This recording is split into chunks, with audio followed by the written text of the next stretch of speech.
नमस्कार विद्यार्थियों इस वाले वीडियो में हम देखते हैं कि यदि कोई बच्चा या कोई व्यक्ति अल्पभार से ग्रसित होता है तो हमें उसकी किस तरीके से थेरेपेटिक न्यूट्रिशन देने चाहिए। अल्पभार यानी कि जो लंबाई के हिसाब से, जो उम्र के हिसाब से एक स्टैंडर्ड बना हुआ है, ठीक है, वजन इतना होना चाहिए। हर जगह व्यक्ति के उम्र के हिसाब से, व्यक्ति की हाइट के हिसाब से वजन होना चाहिए। यह एक स्टैंडर्ड नॉर्म्स बने हुए हैं। उस स्टैंडर्ड से यदि वजन कम है, यदि उस स्टैंडर्ड से 10% तक वजन कम है तो वह कहलाएगा अल्पभार। 10 से 20%, ठीक है। किसी व्यक्ति का जो स्टैंडर्ड मेंटेन, स्टैंडर्डाइज स्केल के अकॉर्डिंग, हाइट के अकॉर्डिंग, उसका हाइट और एज के अकॉर्डिंग 10 से 20% वजन कम है तो वह व्यक्ति अल्पभार की कैटेगरी में आता है। वहीं यदि उसका हाइट के अनुसार वजन 20% से कम है तब वह व्यक्ति अत्यधिक अल्पभार की स्थिति में आता है। अब हमने ये तो देख लिया कि अल्पभार होता क्या है, अति अल्पभार होता क्या है। वैसे तो आजकल ओवरवेट के केस कम ज़्यादा आते जा रहे हैं, परंतु जो मॉडर्नाइजेशन हो रहा है उसके अंदर ये देखा गया है कि गर्ल्स के अंदर स्पेशली ये हमें हमारा वजन डिक्रीज करना है, कम करना है। वजन कम करने के चक्कर में वह अल्पभार की श्रेणी में आ जाती हैं, फिट नहीं होती, वह किस की श्रेणी में आ जाती है, अल्पभार की श्रेणी में आ जाती है। इसके पीछे कारण क्या क्या है? सबसे पहला कारण है कि अल्प भोजन, खाना ही कम खाया जाता है। स्पेशली ये बात बच्चों में देखी जाती है। बच्चे मस्ती में या शैतानियों में, आप किसी तरह से अपनी उलझनों में इतने उलझे रहते हैं कि उन्हें खाना कम खाते हैं, ठीक है।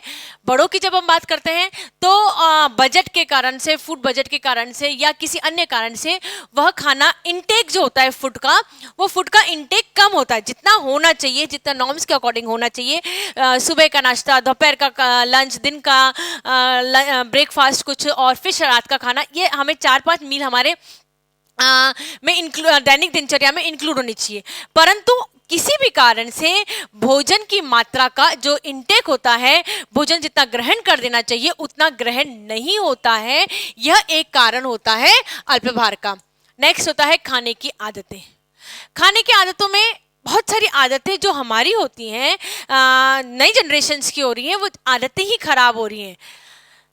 गर्ल्स कई बार हमारे पास आती हैं, रात को बच्चा आप देखेंगे, आपने भी नोट किया होगा कि आपको कई बार वीकनेस सी फील होती है। वो क्यों होती है? रात को खाना जो होता है वह रात को खाना जल्दी खा लिया जाता है। 8-9 बजे खाना खा रहे हैं, दूसरे दिन हम सुबह कितने बजे खा रहे हैं? 11 बजे खा रहे हैं। टोटल कितने देर का गैप हो गया आप खुद सोचिए। आपने खाना रात को 8 बजे खाया, दूसरे दिन आपने 11 बजे खाया, 12 और 3 15 घंटे का गैप हो रहा है आपके भोजन में। आपने बीच में कुछ भी नहीं लिया। वो एक रीजन होता है अल्पभार का, है ना। हमने 15 घंटे तक हमारे शरीर के अंदर कुछ भी ग्रहण नहीं करा, इसके हमारी आदतें जो है वो हमारी खराब हो रही हैं। इसी तरीके से व्रत उपवास करने चाहिए, नो डाउट, है ना, परंतु उससे अत्यधिक करने से बहुत ज़्यादा, आज मंगलवार का भी है, शुक्रवार का भी है, रविवार का भी, एक्सेट्रा से बहुत सारे व्रत उपवास होते हैं और हम कंटिन्यू हमारे रीति रिवाज, नो डाउट हमें इसके बिल्कुल अगेंस्ट नहीं है कि आपको व्रत उपवास नहीं करने चाहिए, परंतु आपकी शारीरिक क्षमता के हिसाब से करने चाहिए। कई बार कई लोग इतने ज़्यादा कर लेते हैं कि उनकी जो खाने की आदतें हैं वो खत्म हो जाती हैं, है ना। हमें भूख ही नहीं लगती। भूख क्यों नहीं लग रही? क्योंकि आपने आपके शरीर को इस तरीके से ढाल लिया है। आपने व्रत उपवास इतने करे हैं कि आपका शरीर भोजन ग्रहण करने लायक की स्थिति में ही नहीं रहता है। कई बार होता है, कई जने निश्चित कर लेते हैं कि हमें इस समय के बाद भोजन नहीं करना है, ठीक है, हमें इसके बाद हम भोजन, या हम दिन में एक बार ही भोजन करेंगे। कई व्यक्ति ऐसे भी होते हैं। तो उनकी भोजन की आदतें ही ऐसी होती जा रही हैं कि उनका जो शरीर के ऊपर कुछ समय बाद, साल भर बाद, 2 साल बाद, लंबे समय के बाद में उनके शरीर के ऊपर असर आने लग जाता है। उनके भोजन की आदत, वो दिन में चाहेंगे सुबह और शाम खाना तो भी नहीं खा पाएंगे। यानी उनके भोजन की जो आदतें हैं वह खराब हो जाती हैं। वह अल्पभार का एक कारण होता है। नेक्स्ट होता है अधिक क्रियाशीलता। भोजन आप प्रचुर मात्रा में ले नहीं रहे हैं, जितनी क्वांटिटी में चाहिए होता है उतना आप ले नहीं रहते हैं, परंतु आप क्रियाशील बहुत ज़्यादा हैं, आपकी वर्किंग कैपेसिटी बहुत ज़्यादा है, आपके पास वर्कलोड, फिजिकल वर्कलोड बहुत ज़्यादा है। यदि आपके पास वर्कलोड ज़्यादा है, आप अधिक क्रियाशील हैं, तब भी आप किस कैटेगरी में आएंगे? अंडरवेट की कैटेगरी में आएंगे, क्योंकि जितना न्यूट्रिशन की आवश्यकता होती है उतना न्यूट्रिशन आप नहीं ले रहे होते हैं। तब आप किस में आएंगे? आप जो है वह अल्प भार की कैटेगरी में आ जाते हैं। अत्यधिक उपापचय, उपापचय मतलब क्या होता है कि बेसिक मेटाबॉलिक रेट कई व्यक्तियों की होती है बहुत ज्यादा होती है, जितना खा लेते हैं उतना पचा लेते हैं, वो इसलिए होता है और उनका वजन भी नहीं बढ़ता। स्पेशली हम देखे जाएंगे कि जो दुबले पतले व्यक्ति होती हैं वह जो ओबेस व्यक्ति होते हैं उनकी तुलना में वह उनका जो भोजन ग्रहण करते हैं वो ज़्यादा क्वांटिटी में ग्रहण करते हैं, फिर भी वो मोटे क्यों नहीं हो पाते? वो इसलिए मोटे नहीं हो पाते क्योंकि उनका जो बेसिक मेटाबॉलिक रेट होती है वह बेसिक मेटाबॉलिक रेट बहुत ज़्यादा हाई होती है। तनाव, तनाव की स्थिति ऐसी होती है जो ओबेसिटी को भी बढ़ा देती है, अल्प भार को भी बढ़ा देती है। जनरली क्या होता है, अल्प भार को की तरफ ज़्यादा इंक्रीज होती है। तनाव की स्थिति में आपके पास किसी भी तरह का तनाव होता है, सर्वप्रथम जो होता है आपको भूख नहीं लगती है। अब आपको भूख ही नहीं लग रही तो आप खाना तो क्या खाएंगे, है ना। और जब आपने अल्प भोजन करा है तो आपको बट ऑब्वियस आपका जो वेट है वो इंक्रीज ही नहीं होगा, आप अल्प भार की श्रेणी में आ जाएंगे। कहने का तात्पर्य यह है कि आप यदि तनाव की स्थिति में हैं तो आपका वेट इंक्रीज नहीं होता है। नेक्स्ट है रोग। कई व्यक्तियों को बहुत लंबे क्रॉनिक रोग होते हैं। क्रॉनिक रोग मतलब बहुत लंबे समय तक कोई भी रोग चलता रहता है, जैसे ज्वर है, टाइफाइड का ज्वर है, टाइफाइड का ज्वर लंबे समय तक चल रहा है तो अल्प भार हो जाता है, ठीक है। ये एक टेम्परेरी पीरियड है ना। या कोई जैसे कैंसर रोग होता है, लंबे समय तक चल रहा है तो कैंसर रोग के कारण से जो व्यक्ति का जो वजन है वह डिक्रीज होता है। थायराइड होता है, थायराइड दो तरह के थायराइड होते हैं, एक हाइपोथायराइड एक हाइपरथायराइड। ऐसा थायराइड जिसके अंदर की वजन कम होता है तो वो क्या होता है कि वजन अल्प भार अंडरवेट की कैटेगरी में व्यक्ति आ जाता है।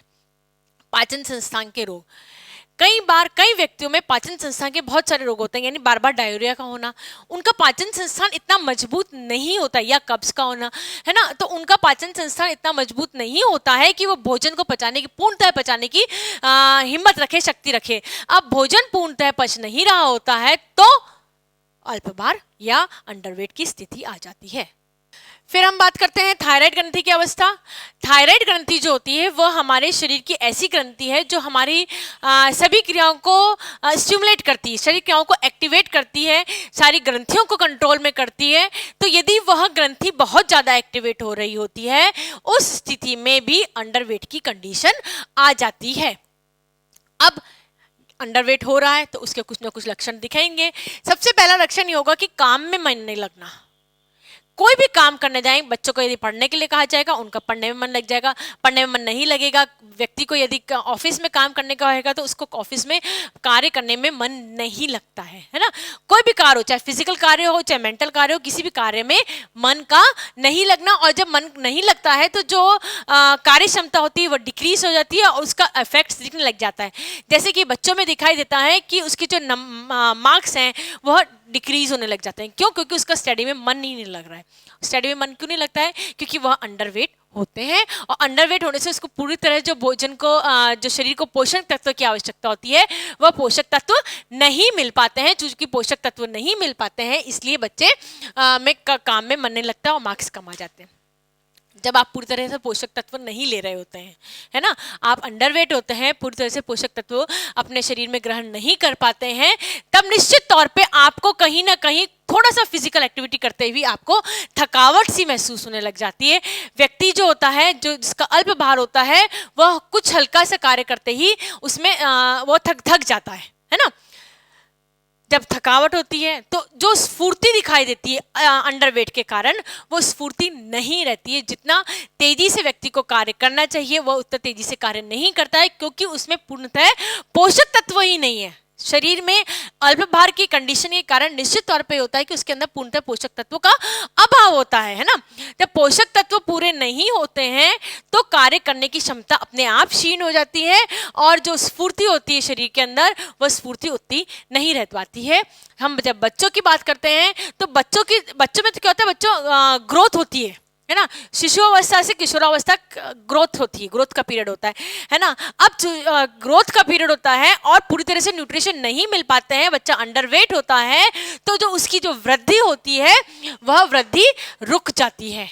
कहीं ना कहीं या तो हाइट नहीं बढ़ेगी, चाहे अंडरवेट है तो वेट तो बढ़ेगा ही नहीं, हाइट नहीं बढ़ेगी, बाल नहीं बढ़ेंगे, कहीं ना कहीं जो उसकी जो वृद्धि होती है, फिजिकल ग्रोथ होती है, मेंटल ग्रोथ होती है, हर तरह की जो ग्रोथ होती है वह रुक जाती है। बच्चा को बौद्धिक क्षमता होती है कई बार वो भी कम हो जाती है। क्यों कम हो जाती है? क्योंकि उसका अंडरवेट होता है। बालों के रंग में परिवर्तन, बालों का रंग परिवर्तित हो जाता है। बाल जो होते हैं व्यक्ति के वो काले और चमकीले होते हैं। यदि पोषक तत्वों की कमी है, यदि बच्चा या व्यक्ति अंडरवेट होता है, अंडरवेट होने के कारण से बालों में चमक जो होती है वो खत्म हो जाती है और बाल खुरदरे से होने लग जाते हैं, मुलायम नहीं रहते हैं और ब्राउनिश या कई बार होता है जब भार कम हो जाता है तब उसके जो बाल होते हैं वह वाइट होने लग जाते हैं और एक बार वाइट होने के बाद कभी भी वो काले नहीं हो पाते हैं। संक्रमण रोगों से लगने की शक्ति, अंडरवेट है, पोषक तत्व की कमी है, तो रोग जो होते हैं वो बार बार आपको जिस भी व्यक्ति का अंडरवेट है उसको हो जाता है। रोग होने इसका कारण यह है कि उसमें पोषक तत्व की कमी है, यानी कि उसमें जो बाहर से जो वायरस आ रहा है, संक्रमण जो शरीर के अंदर प्रवेश कर रहा है उससे शरीर लड़ नहीं पाता है और शरीर लड़ नहीं पाता है तो जो अंडरवेट है वह व्यक्ति बार बार बीमार पड़ जाता है, उससे रोगों से लड़ने की क्षमता कम होती जाती है। तो अब ये तो हमने देख लिया उसके कारण क्या है, अंडरवेट क्या होता है और उसके लक्षण क्या दिखाई देते हैं। क्या अंडरवेट को दूर कर सकते हैं? बिल्कुल, एक बहुत ही सामान्य प्रक्रिया है जिसके कारण जिससे कि हम अंडरवेट को दूर कर सकते हैं और वो होती है थेरापेटिक न्यूट्रिशन देके, है ना। अब न्यूट्रिशन अच्छा देके आप अंडरवेट को जल्द से जल्द दूर कर सकते हैं। कैसे कर सकते हैं? ये सबसे इंपॉर्टेंट है। इसके अंदर आपको डाइट का जो होता है, जो भी व्यक्ति अंडरवेट है उसकी डाइट का बहुत ध्यान रखना पड़ता है। डाइट में ध्यान रखना पड़ता है कि उसे उच्च कैलोरी, उच्च ऊर्जा वाले चीज़ें देनी चाहिए। जितनी भी रिकमेंडेड डाइटरी अलाउंस में ICMR की जो टेबल है उस जितनी भी डाइट दे रखी होती है उसकी एज के हिसाब से, सेक्स के हिसाब से जो भी दे रखा होता है उससे 500 किलो कैलोरी ज़्यादा देनी होती है क्योंकि अंडरवेट है ना। तो इसमें हम हर एक बात ध्यान रखिए, जो भी चीज़ देंगे हम ज़्यादा देंगे, कहीं ना कहीं पोषक तत्वों की भी कमी है। इसलिए आप जब भी थेरापेटिक न्यूट्रिशन में जाएं, जब भी आप डाइटिशियन के पास जाएं तो अंडरवेट वाले व्यक्ति को ज़्यादा खाने की जरूरत पड़ती है, ज़्यादा भोज्य सामग्री का, बहुत ज़्यादा पोषक तत्वों की आवश्यकता पड़ती है। ऊर्जा की जब हम बात करें तो कैलोरीज जो होती हैं वह 500 किलो कैलोरीज ज़्यादा देनी पड़ती है जितना भी उसके रिकमेंडेड डाइटरी अलाउंस के अकॉर्डिंग होती है। इसी तरह हम बात करते हैं प्रोटीन की, तो प्रोटीन भी 1.5 से 2 ग्राम तक किलोग्राम तक शारीरिक भार के अनुसार, जितना भी उसका शारीरिक भार है उसका अनुसार उसको ज़्यादा देना चाहिए। जितना भी रिकमेंडेड डाइटरी अलाउंस में दे रखा होता है उसके बाद 1.5 से 2 ग्राम तक आपको डाइटिशियन को डाइट में ज़्यादा प्रोटीन को इंक्रीज करना चाहिए। प्रोटीन भी किस तरीके से इंक्रीज करेंगे?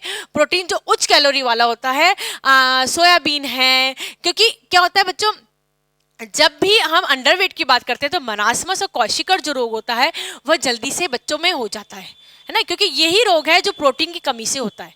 तो इस रोग से बचने के लिए शारीरिक भार का बराबर होना बहुत जरूरी होता है। तो 1.5 से 2 ग्राम तक शारीरिक भार के अनुसार प्रोटीन को इंक्रीज करना चाहिए। यहाँ पे अल्प पोषण है इसलिए हम हर चीज को इंक्रीज करके बढ़ेंगे। वसा की सांद्र मात्रा, कंसंट्रेटेड जो होता है, फैट्स होते हैं वो बहुत ज़्यादा मात्रा में देने चाहिए। जितने भी तरह के घी हैं, तली हुई वस्तुएं हैं, जो चीज़ है, इस तरह की जो चीज़ें होती हैं जो कंसंट्रेटेड होती हैं, जो बॉडी के अंदर एब्जॉर्ब जल्दी हो जाती हैं, इस तरह की चीज़ों को ज़्यादा मात्रा में देना चाहिए जिससे कि जो फैट डिपोजिशन कम हो रहा होता है वो फैट डिपोजिशन इंक्रीज हो जाता है। होता यही है ना अंडरवेट के अंदर कि जो मांसपेशियाँ होती है वो नहीं बन पाती थी या जो फैट डिपोजिशन होता है वो नहीं हो पाता है। अब फैट डिपोजिशन को इंक्रीज करने के लिए कंसंट्रेटेड जो फैट्स होते हैं उन फैट्स की जो मात्रा होती है उसे इंक्रीज करना चाहिए। जल की मात्रा को इंक्रीज करना चाहिए, पानी की मात्रा को इंक्रीज करने जाना है। पानी आप किसी भी तरीके रूप में दे सकते हैं। ध्यान रखिए जब हम यहाँ बात करते हैं तो आप अंडरवेट में तो चाय और जो कॉफी होती है उसे पूर्णतः वर्जित होती है, ये हम आगे भी देखेंगे। विभिन्न तरह के जो सूप होते हैं, ग्लूकोज की जो मात्रा होती है, क्योंकि इसके अंदर थकावट हमने देखा था बहुत ज़्यादा होती है, शरीर के अंदर स्फूर्ति कम होती जाती है, तो ग्लूकोज की मात्रा है, नींबू पानी की मात्रा है, इस नींबू पानी में ग्लूकोज को मिला दिया जाए। इस तरीके से जो पेय पदार्थ होते हैं उस पेय पदार्थ की जो मात्रा होती है उसको इंक्रीज कर देना चाहिए। फिर हम बात करते हैं कार्बोहाइड्रेट्स की, तो सरल रेशे युक्त उच्च कार्बोहाइड्रेट की मात्रा बढ़ा देनी चाहिए। ठीक है, सरल रेशे युक्त उच्च कार्बोहाइड्रेट की मात्रा को बढ़ा देना चाहिए। इससे क्या होता है, कार्बोहाइड्रेट जो होता है हमारे पाचन तंत्र में यदि किसी तरह की प्रॉब्लम आ रही होती है तो पाचन तंत्र की जो प्रॉब्लम्स होती है उस पाचन तंत्र की प्रॉब्लम्स को सॉर्ट आउट कर दे। रेशे युक्त भोजन जा रहा है ना, रेशे युक्त साथ में उच्च कार्बोहाइड्रेट उच्च कैलोरीज जा रही हैं, तो हमारे पाचन तंत्र में यदि किसी व्यक्ति की कोई भी तरह की प्रॉब्लम आ रही होती है तो वह पूर्ण हो जाती है। और रेशे युक्त जो भोजन होता है, रेशे युक्त जो कार्बोहाइड्रेट्स जा रहे हैं हमारे शरीर में, वह हमारे शरीर के जो पाचन क्रिया है उसको ज़्यादा इंक्रीज करते हैं और पाचन क्रिया को सरल कर देते हैं, है ना। एक तो जा रहे हैं बिना रेशे युक्त और एक रेशे युक्त भोजन जा रहा है। रेशे युक्त भोजन जा रहा है तो ज़्यादा जल्दी से पचेगा, ज़्यादा जल्दी से पचेगा तो भोजन भूख व्यक्ति को जल्दी से लगेगी। ठीक है, तो इस तरीके से हम इसको मॉडिफाई कर लेते हैं और हम सरल उच्च कार्बोस के रेशे युक्त भोजन देते हैं। खनिज, लवण और विटामिन तो देने ही चाहिए और इंक्रीज मात्रा में देने चाहिए, ठीक है। परंतु यदि इंक्रीज मात्रा में नहीं दे पा रहे हैं और व्यक्ति का जो अत्यधिक अल्प भार की स्थिति आ रही है, अत्यधिक अल्प भार की स्थिति में व्यक्ति को डॉक्टर से कंसल्ट करने के बाद गोलियां भी दे सकते हैं जिससे विटामिन और जो खनिज लवण है उसकी कमी ना हो। एक बात हमें हमेशा ध्यान रखनी चाहिए, जब हम भोजन की बात करते हैं, अल्प भार के भोजन की बात, अंडरवेट की बात करते हैं, तब भोजन की मात्रा तो बढ़ानी चाहिए, परंतु उसे व्यक्ति को थोड़ी थोड़ी देर में भोजन कराना चाहिए। यानी एक रोटी अभी खिलाई, फिर एक रोटी 1 घंटे बाद, फिर दूसरी रोटी 2 घंटे बाद, इस तरीके से हर कुछ अंतराल में भोजन कराना चाहिए। ज़्यादा अंतराल दो लंच और डिनर के बीच में ज़्यादा डिफरेंस जो होता है, टाइम का जो होता है, वो नहीं रखना चाहिए। इसका एक कारण ये भी है कि यदि कुछ भोजन देंगे तो पाचन संस्थान सही रहेगा, पाचन संस्थान को पाचन क्रिया करने में कंटिन्यू आपकी क्रिया चलती रहे, जो क्रिया है वो चलती रहेगी। एसिडिटी की जो प्रॉब्लम है वह नहीं रहेगी। एसिडिटी की प्रॉब्लम नहीं है मतलब कि आपका जो पाचन तंत्र है वह अच्छी तरीके से कार्य कर रहा है, और बार बार भोजन देने से भूख जो होता है वो अपने आप इंक्रीज होने लग जाती है। होता है ना, भूख बंद हो गई है, तब वो भूख धीरे धीरे धीरे भोजन देंगे तो अपने आप बढ़ती जाती है। इसलिए दिन में कम से कम 5-6 बार कुछ छोटा छोटा अमाउंट में भोजन देना चाहिए। भोजन हमेशा आकर्षक रंग और स्वाद का होना चाहिए, वैरायटी ऑफ भोजन होना चाहिए। किसी भी कारण से व्यक्ति नहीं खाना खा रहा होता है तो व्यक्ति को बहुत वैरायटी देनी चाहिए खाने में, और साथ में आकर्षक रंग देना चाहिए, आकर्षक स्वाद देना चाहिए, जिससे अपने आप ही भूख जो होती है वह जागृत हो सके। खाने से पूर्व कभी भी चाय और कॉफ़ी नहीं देनी चाहिए। चाय और कॉफ़ी देने से जो भूख होती है वह बंद हो जाती है, ठीक है। खाने से पूर्व किसी भी तरह की इस तरह सामग्री देनी चाहिए जिससे कि भूख को इंक्रीज हो। जैसे कि हम बात करते हैं टमाटर का सूप है, वैरायटी ऑफ सूप जितने भी होते हैं, सूप्स को आप अपने भोजन में इंक्लूड कर सकते हैं। सूप इंक्लूड करने से जो जल है, पेय पदार्थ, वह भी इंक्लूड हो जाता है। साथ में ही भूख, आप जो सूप होता है वो भूख को इंक्रीज करता है ना। वहीं जो चाय कॉफ़ी होते हैं, कैफीन और टैफिन होते हैं इसके अंदर, ये कैफीन और टैफिन जो होते हैं ये हमारी जो भूख की शुद्धा होती है उसको शांत कर देते हैं। आप देखिए, आप चाय पियेंगे आपको भूख नहीं लगेगी, है ना। आप चाय छोड़ के देख लीजिए, आपकी जो भूख होती है वो इंक्रीज हो जाती है। तो इस तरह की चीज़ें जो होती हैं वो अल्प भार के व्यक्ति के लिए निषेध होती हैं। आप सूप वगैरह इस तरह की चीज़ों को भोजन के अंदर सम्मिलित करना नितांत आवश्यक होता है। अल्प भार ऐसा है जिसको आप यदि ध्यान दें, है ना, तो वो भोजन के द्वारा केवल और केवल, ये रोग जो होता है ये भोजन के द्वारा ही दूर हो सकता है। कम समय में भोजन लेने से, कुछ सावधानियां रखने से, उच्च कैलोरी का भोजन, प्रोटीन लेने से, उच्च कैलोरी लेने से ये जो रोग है अल्प भार का, वह आसानी से दूर किया जा सकता है, लेकिन सिर्फ और सिर्फ भोजन के द्वारा।